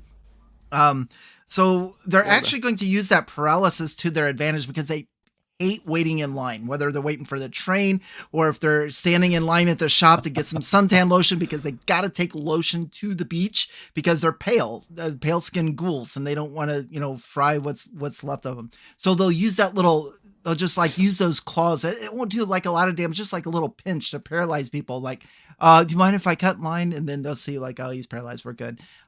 So they'll just cut in line and go in front of them. So, that's actually all I have. They're going to be 2 beach ghouls. They like to go to the beach. They like to vacation. They like to go to museums. They're constantly arguing with each other. They've got these wide brim hats to keep the sun out of their eyes. They've got sunglasses on, and that's all I got. Dude, they live here in Florida. They're describing they're Florida ghouls. Everyone that's driving in the left lane. This is they're paralyzing people at the 4:00 buffet. Oh, I have a horrifying idea for you all. I have a truly sickening idea for you. And if you're in an Underdark city and you go to a particular type of surgeon, say it's a plastic surgeon of the Underdark, it's a ghoul, right? And the ghoul can paralyze you with such precision that it can like make an incision here and then just like stick its face down and sucking the fat out of you and eating it at the same time. You don't feel a thing, but you come out remarkably thin. Oh, look at this. Fantastic. And then you can go to the beach. Yeah, but if you're maybe the ghoul gets hired to, like, it needs a kidney or something like that, or it's got a particular taste for, it goes in for a surgery, does a little bit of unnecessary surgery, you know what I mean? Yeah. It's like, wait a minute, I went in for liposuction, I came out with 1 kidney missing? It's just like, you only need 1. It's definitely something that would be employed at the same spa that our Grell acupuncturist from months and months ago would be working at. Yeah. Mm-hmm. I remember I just brought back our conversation a long time ago on Nothics. Oh no, yes, that's right. Long time ago. Yeah, Wally's, I remember that. Did I do good? So You I have good. a question, Wally. Yeah. What degree of SPF sunscreen does a ghoul need when going out to the beach in Florida or Miami? Because I would imagine since 420. ghouls- 420. 420 SPF. Or 20. Mm-hmm. Geez, 420 isn't gonna 420. That's hardly anything. I was going to be something 9,000 or something like that. Because aren't ghouls? I mean, ghouls apparently, unlike vampires, aren't killed by sunlight, but they don't. It hurts them, and they don't like it apparently. So, depending on the mythology you're looking at, so wouldn't they need at least something a bit higher than a 420 SPF? It's just the first number that came to my head. Their unnatural compulsion is hunger, so they are never satisfied as undead. They don't get any sustenance out of it. They're literally just eating to inflict pain and suffering, and that pain and suffering is what sustains them. Well, the necrotic energy in corpses is what they're feeding on, you could say. So yeah, it's interesting with undead. If you look at them like how would it work biologically? It was like, well, it doesn't really work biologically. You can't have a dead thing that's living on how does the metabolic energy and stuff work? And it's just like, well, it works in reverse. So it has to decay in order to live. So it's the decay process that's giving it the energy to move around and do things. So, they have to decay and kill and feed on things and rot things in order to live and move around themselves. So they're not getting nourishment per se. They're feeding on the energy of the decomposition.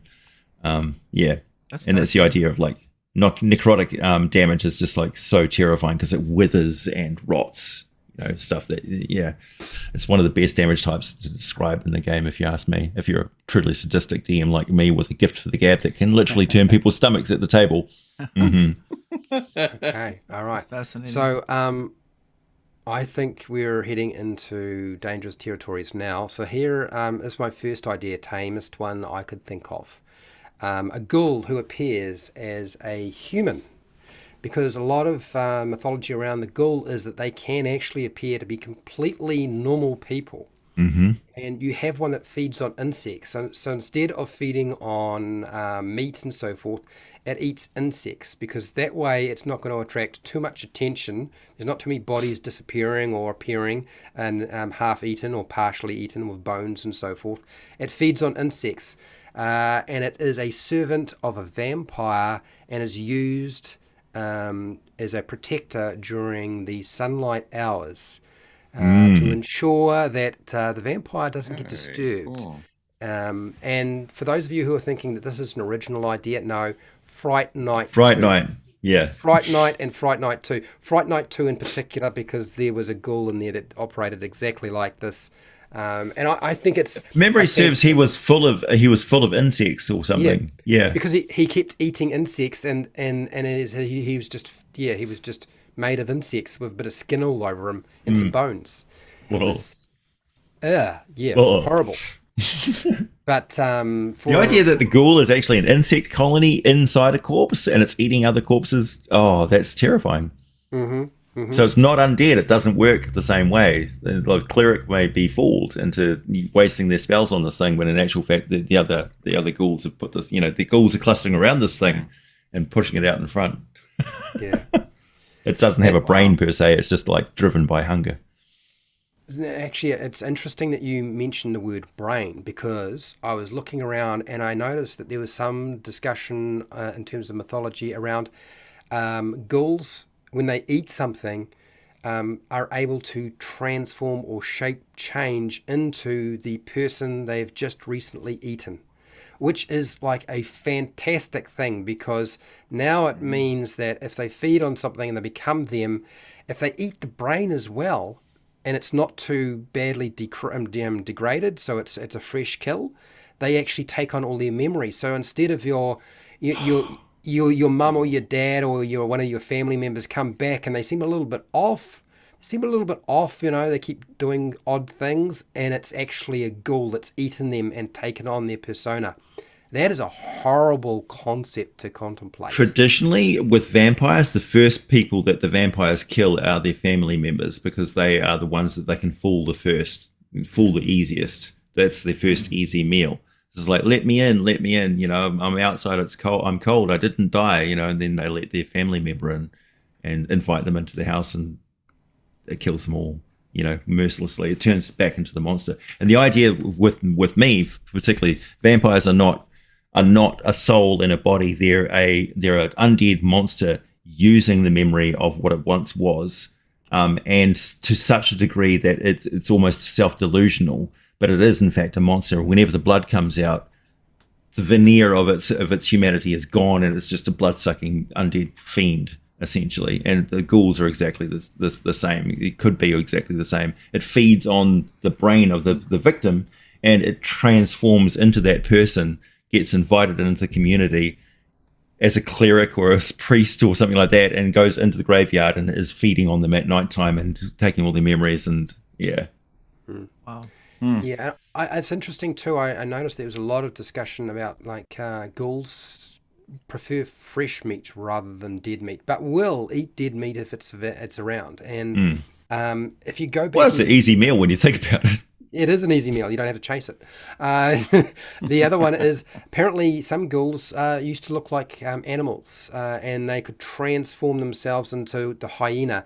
And I think part of that mythology around the ghoul is connected to the hyena because the hyena sort of prey on probably would prey on anybody. I mean, they are quite capable, more efficient at killing than a lion. People just assume they're scavengers, but they are not. You got to be careful with a pack of those things. They will go after pretty much anything. So you could have ghouls that are sort of their transformation process. They look more dog-like. But can also sort of transform into sort of more of a human and also into a hyena, and they hunt it in a pack. It almost feels like a werewolf, but it's not quite because... Well, the gnolls have got flins as well, which are an undead version of the gnoll, so it crosses over there too. Yeah. And of course you'd use that as a way of luring people out to the wilderness and then taking them out. But in terms of the breeding, this is where things get really dangerous, Wally. So you tell me now if you want to stop. But I was looking up the breeding of a ghoul and what it looks like and how disgusting it can be. And Wally, you got to tell me if I have to stop, man, because this is going to be. Did you clear your search history? Gruesome. Did you clear your search history? I can't hear you. You have muted yourself. And because you have muted yourself, I am taking... It's a green light. Green light. Your chance has passed. Did you clear your search history? Did I clear my search history? Yeah. Just recently, yes, I have. Mating rituals of ghouls. That's probably... Famous last words, burn my hard drive. So Wally, you have to give me the flag for yes or no on ghoul breeding. You go for it. I'm going to take a break. I'll be right back. No, just... Well, I like that suggestion from Dungeons and Chronics. A ghoul that's unaware that it's a ghoul. That's a great idea. Yeah, it is cool. So I love you, Sharon, but I gotta eat your brain. So one of the things that they sort of suggested, and I'll go with the more macabre and the dead stuff first, is that ghouls would implant their offspring into the corpse of a woman that was dead in a graveyard, and it would gestate in there and then burst free and then eat and devour the corpse of the woman that was buried in the cemetery. And that's how they actually reproduce. I mean, getting bitten by a ghoul would, there's a lot of stuff around. Yeah, you transformed. And I like that a lot more than what they do with D&D 5e. I think the idea of transforming into a ghoul is awesome. But that there in itself is gold if you want to scare the bejesus out of somebody like Wally DM right now. Okay? But it gets worse because apparently there's even the concept that you could have like a ghoul, because they can disguise themselves potentially as a human, that they would breed with actual humans, and then you wind up with a sort of cross-breeding process where unfortunately the offspring look human, but at sort of a particular point they metamorphose into the ghoul and become its true form. They may not even be aware, as Dungeons and Chronics has mentioned, that they are a ghoul until they finally reach maturity, and that's a horrible concept. It's kind of it takes me back to thinking about some of the things that hags get up to, and And that's what I had to say about Ghouls. And So this portion is sponsored by Disney Plus. Disney Plus, if you've not got. The idea that you have somebody who's turned into a vampire while they're pregnant, and their child is born a ghoul, so literally kind of half dead. So they feed on death and stuff, and they've got that something wrong with them, but they're still technically alive. But they've got that idea, that ability to paralyze, because that's the supernatural aspect of the curse being filtered through into them. And undead babies is just terrifying. It's always bad. And that's definitely one of those things that you have to cover in your session zeros, people. Yeah. Don't do that sort of stuff. Don't do that stuff at an open game at a convention Yeah. center or something. Yes, please do not do that. Anything said on a GM roundtable, check with your players first. Yeah. I was Home watching games are these home guys- games, but convention games are convention games, and broadcast games are broadcast games. They are not the same thing. No. Yep. And Very a lot good. of Well said. and absolutely a lot of the things that we talk about here are just spitballing ideas, and we kind of open the can quite a few times for those of you who are unaware. Maybe we should have a disclaimer at the start, like Equus incorporates. Yes, this is adults talking adult language. You have been warned. Yeah. So I'm assuming we have nothing more we want to discuss about the Ghoul. I think we're good. And if they're cool, so please share your ideas in the comments about how you would go about using Ghouls, or how you have used them, and if it has anything to do with breeding, feel free not to share them with us, because already the panel has been traumatized. I've had enough. We don't need any more. And remember, folks, Griffin skeletons can't fly, That's but they do have an extra claw attack. And this brings us to the end of our Game Master Roundtable discussion. But before I hand it back over to Wally, who's wondering what he was doing and if I'm actually one of his friends or not, and whether he needs to reconsider that possibility, there was an idea that I had that I did not write down or mention during our discussion about mermaids. Oh, no. And I'm going to mention it now. And for those of you who are squeamish and think that we may have said something really, really horrible in the Ghoul stuff, you'll want to either stay for it or run away. Okay? I'm really serious now. Okay.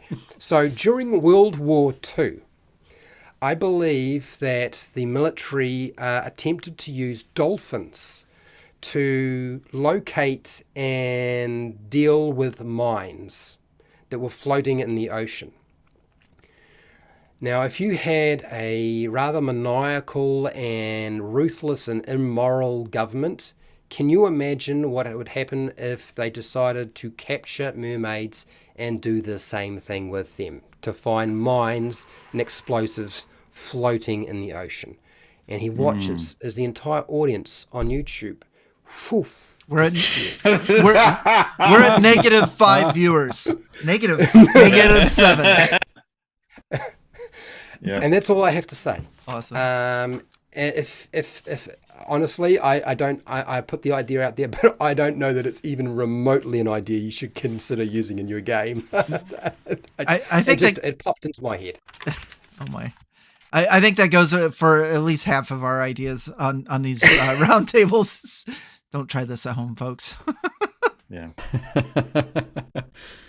Very cool. You can have alternate types of undead that are like something like an illithid transformation that's gone wrong, and the tadpole's only half done the job. Say it's tried to transform a giant, and half of the giant is a desiccated, almost like a corpse thing, and then the other half is this monstrous alien entity which has taken over its head and transformed its sort of half into an octopus-faced thing.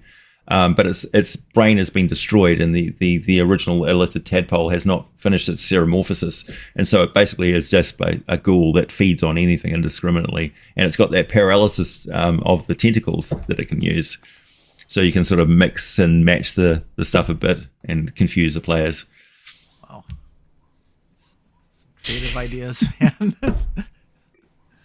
Oh, So very good. this is the only place right now that you'll be able to find AJ talking about fantasy monsters, people, because right now he's doing aliens. So make sure to come back because there's a chance that I might be able to convince him to come back and talk about more monsters. I am doing something else D&D related, and if anybody doesn't mind me shilling something here, I'm relaunching a Kickstarter for my famous silicone battle mats, the best battle mats you can get in the entire world. So that will be popping up soon. So anybody who missed out getting those battle mats originally, these things will last you an entire lifetime, guaranteed. Nice. And now they're going to be improved with a parchment colored one and a stone colored one as well. These are the same ones that cost you a fortune and you actually lost a shite load of money on, right? Yeah, due to COVID-19, the shipping costs and stuff went up 300% when I was doing fulfillment. So we got all the mats out to everybody, but now everything's sort of stabilized and we know what we're doing. So we'll be able to actually make some money this time. And also the reputation has spread of these things and people's friends have seen them using them and stuff. So I'm pretty confident we'll do a bit better. I have two of them. I've got the regular one and then I got the glow in the dark, and I'm still hoping to do a puzzle video with the glow in the dark mat at some time. So that'll be cool. Cool. Yeah, we probably won't be doing the glow in the dark ones or the hex mat ones this time. It'll just be square grid or a square on one side and blank on the other. Just that's okay. Straight up. I already got mine. I'm good. Cool. Well, let's. Did I say ghoul? Cool. It's a cool ghoul. Cool ghoul. It's a cool ghoul. I'll go ahead and if that's it for the roundtable, I'll go ahead and take us out of here then. Anybody else want to? I just want to remind everybody, for those of you who are unaware, if you can ever get hold of the original fighting fantasy books by Steve Jackson and Ian Livingston, they I mean, just like what AJ was saying, it was like somebody had dropped something in front of me as a teenager that I was not allowed to have, and they put it in a book, and you have to hide them from your parents, people, because if they knew you were looking at this artwork and reading through these books and what was going on, they would not let you have them. Okay, so you definitely want them, of course. So yeah, they are. I don't think they've ever done them anywhere as well as the originals. And it's amazing. They were passed around as keenly and as secretively as pornographic magazines in the hands of us young teenage boys, I'm telling you. Yeah, remember magazines? I don't. No. I remember, yeah, that's exactly what all my friends used to do. Was like, have you read this one yet? And we would pass it around, and they would, you'd go hunting through the library at school trying to get hold of them. And if they were available for purchase, you're like, Mum, can I buy this book? Oh, what is it? Oh, it's just about fantasy. It's all right. It's fine. It's about a wizard that lives in a mountain, Mum. Yeah. Deathtrap Dungeon. No, it's perfectly wholesome. Yeah. Titan, the world of fighting fantasy Titan is a book, and there's also a role-playing game that you can play based on the rule set and stuff for it. So, and also a video game run through of the Warlock of Firetop Mountain that you can play. You can find it on Steam. Super cool. Awesome. Well, I'm going to get us out of here. A big thanks to AJ, Mark, Dennis, and Fred for joining me on GM Roundtable number 5. And a huge amount of thanks to everyone in the chat. Thank you so much for hanging out with us. Appreciate you participating and laughing along with us and shaking your head with us or whatever it is that you're doing. Don't forget to like the video, share it with your friends, subscribe to the channel. Subscribe to all the channels. All of the links for all of our YouTube channels are in the description below. So you can also comment with super thanks these days as well. Yeah, super thanks. Yep, very cool. All right, cool. All right, everybody. Thank you for watching, and on to the next.